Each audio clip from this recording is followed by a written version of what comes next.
j'aimerais vous parler mon père, et demander votre avis, car je suis perdu. Il y a quel problème, ma fille? Allez-y, expliquez-moi. Mon père, je reviens de l'hôpital et après les analyses, il est ressorti que je suis enceinte de 3 mois. C'est une bonne nouvelle, ma fille. Le problème, ce n'est pas la grossesse. Le problème est que la grossesse appartient à mon ex-conjoint, nous avons divorcé sans savoir que j'étais enceinte. Et comme, je vous l'avais dit autrefois, il vit désormais avec une autre femme, et les deux comptent se marier très bientôt. Cette grossesse risque de perturber beaucoup de choses.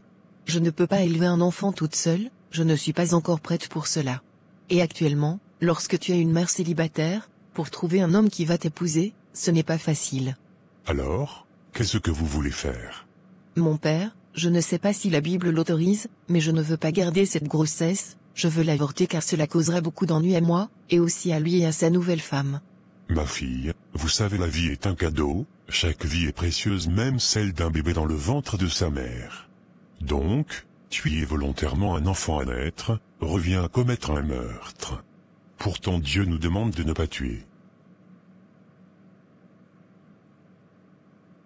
Quand nous lisons dans le livre de Jérémie 1 verset 5, il est écrit, « Avant de t'avoir formé dans le sein de ta mère, je t'ai choisi, et avant ta naissance, je t'ai consacré, je t'ai destiné à être prophète pour les peuples. » Cela signifie que Dieu nous connaît avant même de nous former dans le sein maternel. Dieu savait avant la naissance du prophète Jérémie qu'il lui donnerait une mission particulière. Il lui a dit, « Avant de te former dans le ventre, je te connaissais, et avant ta naissance, je t'ai sanctifié, j'ai fait de toi un prophète pour les nations, pour le chrétien. » L'avortement n'est pas une question de libre choix, c'est une question de vie ou de mort d'un homme créé à l'image de Dieu. Donc, je ne vous conseille pas de le faire. Alors qu'est-ce que je dois faire? Gardez cette grossesse, Dieu seul sait pourquoi il fait toutes choses. S'il a permis que cela arrive, c'est parce qu'il veut tirer sa gloire dedans. Les voies de Dieu sont insondables. Je vous conseille d'aller voir votre ex-conjoint, pour l'informer de cette grossesse.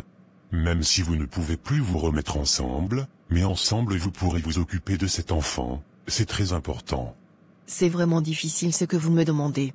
Certes c'est difficile, mais c'est la solution. D'accord, c'est compris, je vais le faire. Et par rapport à ce que vous avez dit, qu'il sera difficile de trouver un homme qui va vous accepter avec votre enfant. Sachez que rien n'est difficile devant Dieu, un homme qui t'aime et qui t'est destiné, vous acceptera vous et votre enfant. Car cela est dans le plan de Dieu. Vous avez raison, j'ai compris. Soyez bénie ma fille, ne vous inquiétez de rien, Dieu s'en chargera de tout, il suffit juste de lui faire confiance. D'accord, c'est compris. Chérie, je vais au travail, mais bien avant je vais passer chez maman, puisque le mariage c'est la semaine prochaine. Nous allons discuter des dernières choses à faire, et aussi inviter les oncles et tantes, qui sont au village. J'ai compris chérie, les membres de ma famille sont déjà informés, et ils seront là ce jour. Aujourd'hui, je compte aller changer ma robe de mariage, l'autre que j'ai choisie, elle ne me plaît pas tellement. Alors, tu dois vite le faire, car nous n'avons plus assez de temps. Nous sommes dans la dernière semaine, donc nous devons accélérer les choses. J'ai compris chérie. Allez, porte-toi bien, à ce soir. Tu n'as rien oublié? Comme quoi? Mon bisou.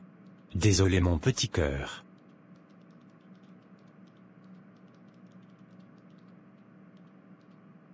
Bonne journée chérie, sois vigilant au volant. Maman, il ne reste plus assez de temps. J'espère que tu as informé les oncles et les tantes. Surtout tonton Rigobert, et tantie Adéline. Tout le monde est informé, toute la famille sera présente, comme à ton premier mariage. Ça me ferait plaisir de les revoir. Ils se plaignent juste du fait que tu ne viens pas les saluer au village. J'ai envie souvent de le faire, mais je n'ai pas tellement de temps. Mais, je vais me rattraper. Ils le savent mon fils, ne t'inquiète pas. Le fait que tu les envoies de l'argent, c'est déjà assez suffisant pour eux. Oui, mais souvent aller les saluer c'est important. Je vais prendre un congé, pour aller le faire. Si tu le dis, alors à toi de voir. Maman, je vais te laisser, je vais au travail. N'oublie pas ce qu'on s'est dit. Ne t'en fais pas mon fils. Allez, bonne journée maman. Bonne journée mon fils. Yvette, qu'est-ce qu'il y a encore? Géno, je ne suis pas venu pour me disputer.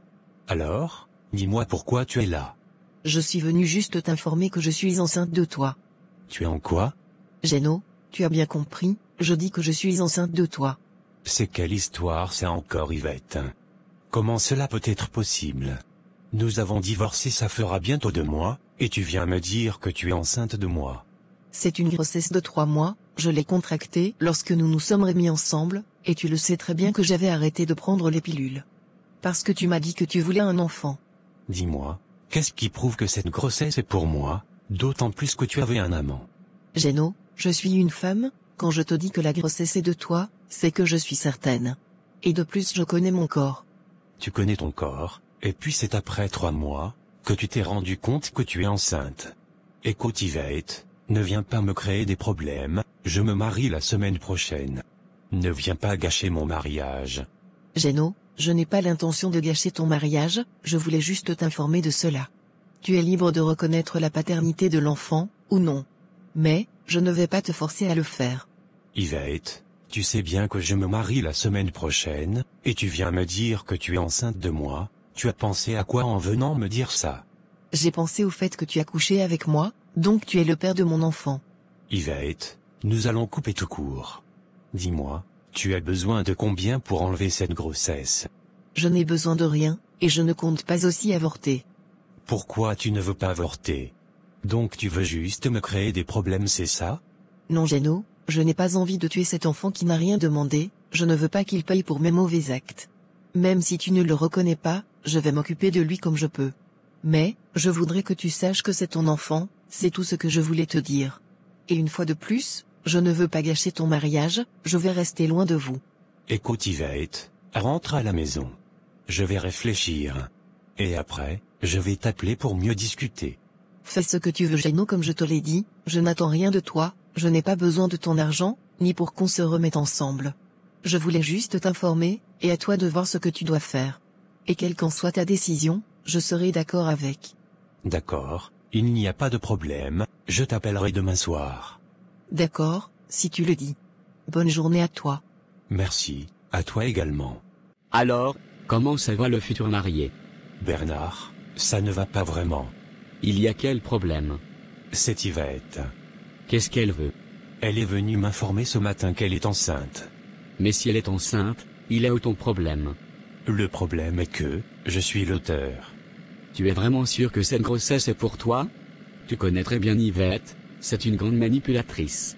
Elle m'a dit que la grossesse est de 3 mois, si c'est 3 mois de grossesse alors c'est pour moi. Alors c'est un problème. Effectivement, et bientôt je me marie, ça risque de rendre les choses difficiles. Mais demande-lui d'avorter. Je lui ai dit cela, elle m'a dit qu'elle ne compte pas le faire, et tu sais elle est devenue chrétienne, donc je ne pense pas si elle va accepter de le faire. Ça devient compliqué. Bernard, j'ai besoin de tes conseils. Qu'est-ce que je dois faire? Jeannot, ce que je te conseille premièrement c'est d'aller en parler à Chantal.